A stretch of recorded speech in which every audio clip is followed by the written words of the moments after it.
नमस्कार, मी ऋषी देसाई. सुवर्ण कोकण सामर्थ्य महाराष्ट्राच्या विशेष कार्यक्रमात आपलं स्वागत.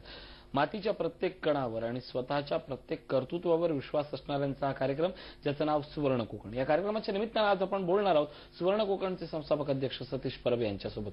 स्वागत आपलं. खरं तर सुवर्ण कोकणच्या सगळ्याच चळवळीला आता प्रचंड प्रतिसाद मिळतोय. वेगवेगळ्या कार्यशाळा आयोजित करण्यात येत आहेत. प्रत्येक जिल्ह्यात ही चळवळ रुजते. आउटलेट म्हणण्यापेक्षा माणसालाही स्वतःची आता ही गरज वाटू लागली आहे. पण ही सगळी गरज आपण त्याला श्रीमंतीकडे नाहीये, त्याला त्याच्या आहाराकडे आणि त्याच्या जगण्याकडे नेतो. आणि या सगळ्यात महत्वाचं जर कुठलं काम करत असेल तर गाय, तूप आणि दूध, या सगळ्याबद्दल आपण काय सांगाल? खूप वेगळं वातावरण तयार झालं ऋषी. प्रत्येक शिलेदाराला, प्रत्येक माणसाला देशी गायबद्दल आता एक नव्याने कुतूहल जागवते की कशी काय एक देशी गाय आपल्याला एवढा प्रचंड पैसा, समृद्धी, श्रीमंती, नुसती पैशाची नाही तर आरोग्याची, विचाराची, संस्कृतीची प्रचंड श्रीमंती देऊन जाते. हे आता लोकांना पटू लागलं. प्रात्यक्षिकेसहित आम्ही त्यांना दाखवून देऊ लागलोय. कधी वाटलं नव्हतं की लोक एवढ्या मोठ्या प्रमाणात गोमूत्र अर्काची मागणी करतील. कारण सुरुवातीला गोमूत्राने आपला संबंध फक्त शिपडण्यापुरता होता. हळूहळू गोमूत्र अर्काची विक्री होऊ लागली. जेव्हा मी बोलत होतो, म्हणजे खूप व्याख्यानातून किंवा या कार्यक्रमातून सांगत होते की एक देशी गाय किमान दिवसाला, म्हणजे ती भाकड गाय जी दूधही देत नाही, दिवसाला 2 ते 3 हजार रुपये दररोज देते. कसं ते लोक विचारले तेव्हा मी सांगायचं नाही बाबा, ती दिवसाला 10-12 किलो शेण देते आणि त्या शेणातून गोवऱ्या बनतात. किमान 250 गोवऱ्या बनतात. तर 4 रुपयाप्रमाणे एक गोवरी विकली तरी 1000 रुपये मिळतात. 10-12 लिटर गोमूत्र देते. तिचं 5 लिटर अर्क बनवलं तरी 200 रुपये लिटरने अर्क विकलं जातं किमान. आणि जास्तीत जास्त 800 ते 1200 रुपयांनी त्याचे 1000-1500. आणि जो 5 लिटर ज्याला आपण एक सॉलिड वेस्ट बोलतो त्याच्या घनवटी बनल्या जातात, त्याच्यात 1,500-2 हजार रुपये भेटतात. असे मिळून 3-3.5 हजार ते असेच होतात. आणि इतर शेणातून, शेणखतातून किंवा आपण जे बीजसंस्कार पुढच्या ज्या गोष्टी पकडल्या तर एवढा प्रचंड पैसा ना, तो पैसा तो आपण मोजूच शकत नाही ऋषी. आज घाटकोपर ऑफिसमध्ये तुम्हाला लोक जास्त संख्येने गोमूत्र अर्क आणि हे तूप ह्याची प्रचंड मागणी असते. त्याचबरोबर गोनाईल किंवा साबण अंगाचा, ह्या गोष्टींना एवढी प्रचंड मागणी आहे ना. आणि हे सगळं एक देशी गाय आपल्याला देऊ शकते. एवढे प्रचंड फायदे आहेत ना सोनू ऋषी गोमूत्र अर्काचे. मी मागे एक पुस्तक वाचलेलं, तेच मी घेऊन आलोय. गोमूत्रात एवढं नक्की काय असतं? प्रत्येक जण मला विचारतात की गोमूत्रात एवढं काय लिहिलंय. तर गोमूत्रामध्ये ना काही असे घटक आहेत ऋषी की जे माणसाच्या आयुष्य, म्हणजे शरीरातले, तुम्ही जर दररोज गोमूत्र अर्क प्राशन केला तर तुमच्या शरीरातले 22 ते 23 रोग, असाध्य रोग हे बरे होतात किंवा ते पुढे होणार नाहीत ह्याची प्रचंड खात्री असते. आता ह्याच्यामध्ये नायट्रोजन असतं. नायट्रोजनमुळे किडनी, म्हणजे शरीरातून जे मूत्र आपलं बाहेर पडतं ते कोणताही त्रास न होता छान पद्धतीत बाहेर पडतं. सल्फर आहे. सल्फरमुळे रक्ताचं शुद्धीकरण होतं. आतड्याच्या आपल्या ज्या हालचाली आहेत त्या सुरळीत होतात. अमोनियामध्ये बॉडी टिश्यू व रक्त यांचे काम सुरळीत होतं. आणि हे मी एका विद्यापीठाचं पुस्तक तुम्हाला दाखवत आहे. त्यानंतर कॉपर हा घटक असतो. कॉपरमुळे शरीरावरती चरबी वाढत नाही. आर्यन ह्याच्यामुळे रक्तातील लाल पेशींची आवश्यक ती संख्या ठेवण्यास मदत होते. त्यानंतर फॉस्फेट आहे. फॉस्फेटमुळे मूतखडा होत नाही. आज तुम्हाला लहान मुलांमध्ये, तरुणांमध्ये सुद्धा हे प्रमाण दिसत आहे. त्यानंतर सोडियम, सोडियममुळे रक्त शुद्ध करण्यास मदत होते. त्याचप्रमाणे पीठ स्थिर ठेवण्यास मदत होते. मॅग्नीज, बॅक्टेरिया वाढू देत नाही अजिबात. कॅब्लिक ऍसिड, कॅब्लिक ऍसिड बॅक्टेरिया वाढत नाही, त्याचमुळे गॅस, गॅग्रीन हे गोष्टी होण्यामध्ये प्रतिबंध होतो. कॅल्शियम शरीरातील हाडे मजबूत करतात. रक्त घोटण्यास मदत होते. सॉल्टमुळे बॅक्टेरिया वाढत तर नाहीच, त्याचबरोबर किटो ऍसिड टाळला जातो. लॅक्टोज शुगर, हृदयाला बळकटी येते, थकवा येत नाही, चक्कर येण्यावर नियंत्रण होते. एन्झाइम्स, रोग प्रतिकार शक्ती वाढते, पचनक्रिया व्यवस्थित सुरू होते. हिपुरिक ऍसिड, शरीरातील विविध कारणांनी तयार झालेल्या टॉक्सिन, जे विष असतं, मूत्रातून बाहेर टाकण्यास मदत होतं. एका गोमूत्राचे किती फायदे बघा. मी याचबद्दल सांगतो की वैयक्तिक गोमूत्र अर्क याबद्दल जेव्हा मी पहिल्यांदा ऐकलं तेव्हा मलाही काय ते म्हणजे पटलं नव्हतं, अशातला भाग नव्हता मला. ते काय आहे तेच कळलं नव्हतं. कारण लहान असताना कधीतरी आपण गोमूत्र तात्पुरतं फक्त पूजेला वापरायचो. पण आज गोमूत्र आणि गोमूत्र अर्क याच्यातला फरक इतका वेगळा आहे आणि तो आज दृश्य स्वरूपात दिसतोय. नेमकं अर्क म्हणजे काय असतं?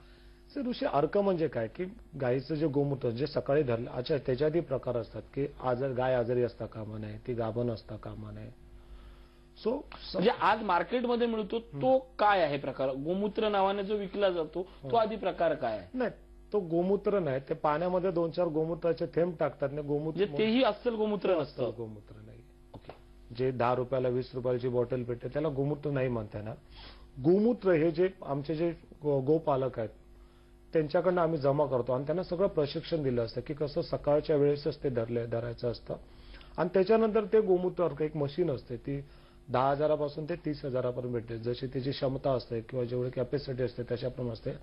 त्यात आपण ते टाकतो आणि त्याच्यातून बाष्पीभवन होऊन त्याचा एक 5 लिटरचा अर्क तयार होतो. त्याच्यात मग आपण काही व्हॅल्यू ऍडिशन करतो, म्हणजे तुळशीचे पाला असतो किंवा अजून काही असतं जे जे लागतात त्या पद्धतीने.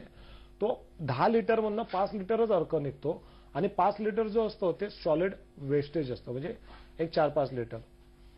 आणि तो सॉलिड वेस्ट म्हणजे आम्ही घनवटी करतो, म्हणजे गोळ्या, त्याचा एक मेद असतो, गाळ तयार होतो, त्याच्या गोळ्या बनवतो ज्याला घनवटी म्हटलं जातं.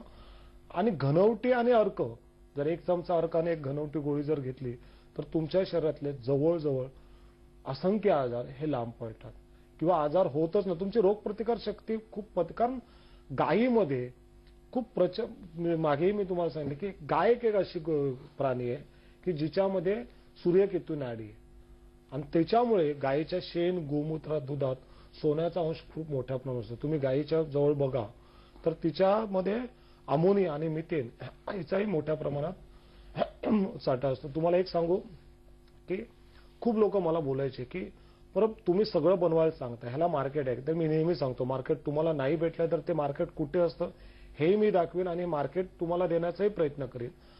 मला एक सांगा, ज्यावेळेस मी लोकांना सांगतो की एक शेणी 4 रुपयाला जाते तेव्हा लोक कधी कधी त्याला कुचिष्टाने बघितलं जातं किंवा विश्वास ठेवला जात नाही.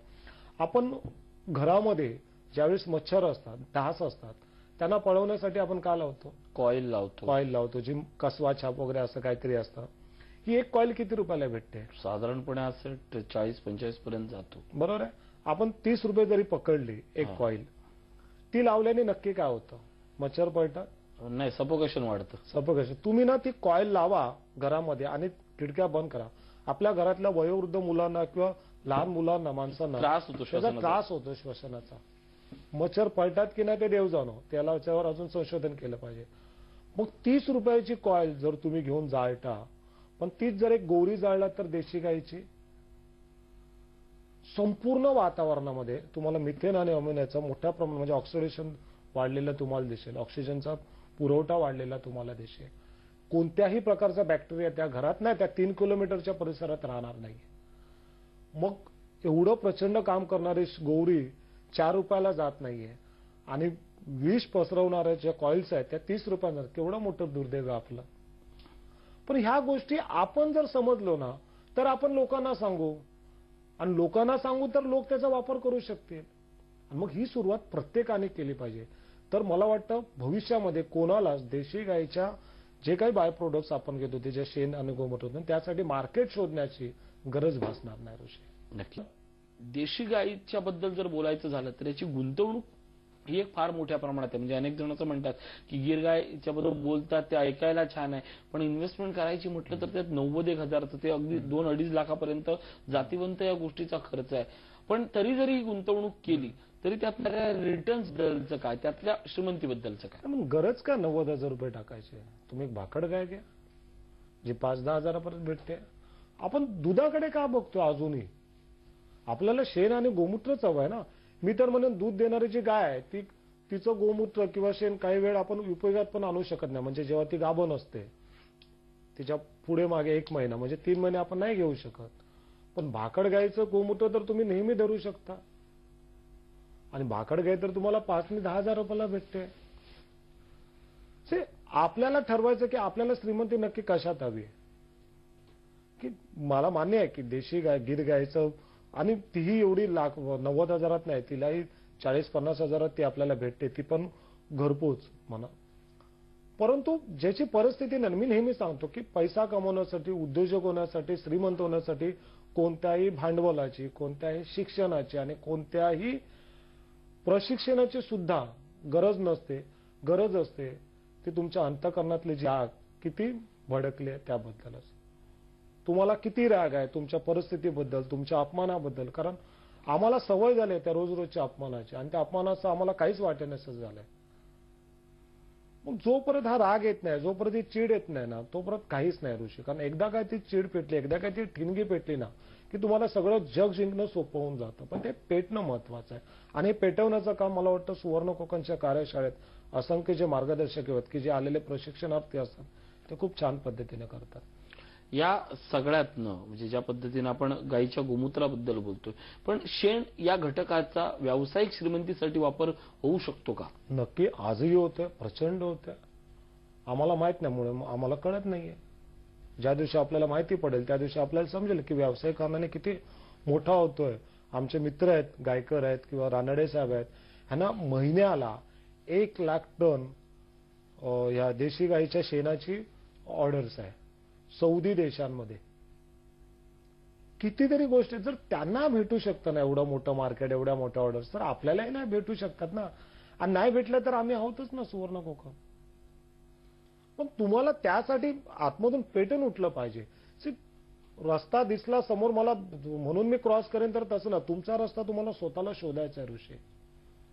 वाट बघू नका कोण गॉडफादर भेटेल का, कोण फायनान्सर भेटेल का, किंवा हाताला धरून नेणारा असेल का. तुम्हाला तुमच्या मस्तकावर आणि मनगटावर पहिला विश्वास असला पाहिजे, त्याशिवाय पर्याय नाहीये ऋषी. एकदा का तुमचा स्वतःवरचा विश्वास वाढला तर तुम्हाला जग जिंकणं सोपं आहे. मग हे उद्योजक वगैरे खूप छोट्या गोष्टी आहेत. गरज आहे आपल्याला स्वतःतले जे सुप्त गुण आहेत, जे दडलेले आहेत, त्याच्याबद्दल जागरूक होण्याची. मुंबईकर लोकांचे किंवा अनेक गाव सोडलेल्या माणसांचा हा प्रश्न असतो की माझी एवढी एवढी जागा आहे, तिथे सध्या काय आम्ही करत नाही, किंवा आमच्याकडे एवढा एवढा पैसा आहे, इथे आम्हाला काहीतरी करायचंय. तर या दोन प्रश्नांचं उत्तर सगळ्यात महत्वाचं काय असतं? काय करायचं समजत नाही, त्यासाठीच सुवर्ण कोकण आहे ऋषी. किंवा मला काहीतरी करायचं आहे पण मला सुचत नाही, उमगत नाही की काय करायचंय. प्रत्येकाचा हा प्रॉब्लेम असतो आणि तो असावाच. मला वाटतं ज्या दिवशी तुम्हाला हा प्रश्न पडतो ना की मला काहीतरी करायचं आहे पण मला सुचत नाही, तेव्हा समजायचं की तुमचं उद्योजकतेकडे पहिलं पाऊल ऑलरेडी पडलेलं आहे. कारण हे विचार येणं मुळीच उद्योजकता आहे. अन्यथा काय होत आहे की आपण आहोत त्या जीवनात एकदम मस्त समाधानी असतो की पडलंच नाही कशाचंच, काय चाललंय सगळं छानपैकी, त्याच गोष्टी, तोच EMI, तोच खर्च आणि तेच लाचारासारखं जगणं. पण ज्या दिवशी तुम्हाला प्रश्न पडतो ना की मला काहीतरी करायचं पण सुचत नाही, मला वाटतं माझ्या म्हणण्याप्रमाणे ती उद्योजकतेची पहिली पायरी आहे. आणि असा प्रश्न पडलेला प्रत्येकासाठी सुवर्ण कोकण हा एक छान पर्याय असू शकतो. कारण आज परत असंख्य लोक असाच प्रश्न घेऊन आयुष्याचा या चळवळीत आले आणि हा म्हणतात ते उद्योजकही झाले, या चॅनलवर इथे बसून इंटरव्ह्यू देऊन मोकळे आले. आपल्याला पुऱ्या सगळ्यांना गरज आहे अशाच प्रकारच्या जे शिलेदार आहेत, जे उद्योजक झालेत, त्यांच्या मार्गदर्शनाचे, त्यांच्या विचारांच्या सोबतीची. कारण ह्या सोबती जी संगत असते ना विचारांची, ह्याच्यामध्ये खूप प्रचंड सामर्थ्य असतं ऋषी. तुम्ही एकटे काय करू शकत नाहीत. एकट्या जाण्यामध्ये खूप अडचणी असतात किंवा खूप अडथळे असतात, पण जेव्हा तुम्ही सर्वांना एकत्र घेऊन चालताना मला वाटतं तुमचं उद्दिष्ट खूप लवकर साध्य होतं. तुम्ही ध्येयाकडे खूप जलद गतीने जाता. त्यामुळे ज्यांना असा प्रश्न पडलाय ना, त्या प्रत्येकाने अशा कार्यशाळेत यावं. उद्या मला वाटतं आता 1 तारखेला नाशिकला ही कार्यशाळा आणि प्रचंड लोकांनी त्याला रिस्पॉन्स दिलाय. मला वाटतं कॅपॅसिटीपेक्षाही जास्त लोक आले आहेत. त्यामुळे आता ह्या कार्यक्रमाद्वारे मी सर्वांना सांगेन की 1 तारखेला नाशिकमध्ये येणाऱ्या कार्यशाळेला अशाच निवडक लोकांनी यावं ज्यांना खरोखरच काहीतरी आयुष्यात करून दाखवायचं आहे किंवा आपल्या घरातल्यांचे, कुटुंबाचे दिवस बदलायचे आहे, त्यांचं जीवनमान आहे ते उंचवायचं. अशाच लोकांनी फक्त 1 तारखेच्या कार्यशाळेला यावं. आपल्या कार्यशाळेच्या निमित्ताने एक आपण आव्हान नवीन करत असतो आणि ते म्हणजे यशस्वी माणसांनी यावं आणि यशस्वी माणसं घडवे. आपण काय आव्हान कराल? नक्की ऋषी. नाशिक आणि आजूबाजूच्या परिसरातील सर्व जे प्रगत शेतकरी आहेत किंवा अशी काही व्यक्तिमत्व आहेत त्यांनी असामान्य काम केलं आणि त्यांची यशोगाथा किंवा त्यांचं यश इतरांना प्रेरित करेल असं त्यांना वाटतंय, अशा सर्व प्रगत शेतकऱ्यांनी उद्या सुवर्ण कोकणची जी 1 तारखेला नाशिकला कार्यशाळा आहे तिथे यावं. आपली यशोगाथा, आपलं मनोगत इतरांसमोर मांडावं. कदाचित तुमच्या मनोगतातून, तुमच्या वक्तृत्वातून असंख्य उद्योजक उभा राहतील. मला वाटतं ही जी बाब आहे ती तुम्हालाही खूप समाधान आणि प्रेरणा देणारी ठरेल. माणसं घडवणारी, उद्योजक निर्माण करणारी आणि श्रीमंती दाखवणारी ही चळवळ, या चळवळीनं आपण नवनवीन विचार, नवनवीन शेतकरी आणि नवनवीन उद्योजक घडवतोय. सुवर्ण कोकणच्या वेगवेगळ्या कार्यशाळेच्या माध्यमातून, डीबीडीच्या रिपिटेशनच्या माध्यमातून, अभ्यास दौऱ्यातनं ही सगळी चळवळ फोफावते. अशी ही संकल्पना आज खऱ्या अर्थानं रुजत चाललेली आहे आणि याच सगळ्या संकल्पनेचं मूर्त रूप या निमित्तानं आपल्याला दिसतंय. 1 मेला नाशिक येथे कार्यशाळा होते, 7 आणि 8 ला कोल्हापूर येथे, तर 14 आणि 15 ला नागपूर येथे या कार्यशाळा होत आहेत. तुम्हाला जर यापैकी कुठल्याही कार्यशाळेत सहभागी व्हायचं असेल किंवा डीबीडी संदर्भात माहिती हवी असेल तर स्क्रीनवर जाणाऱ्या नंबरशी आवर्जून संपर्क साधा. परत या ठिकाणी आलात, खूप सुंदर मार्गदर्शन केलं, आभार. झी 24 तास रहा एक पाऊल पुढे.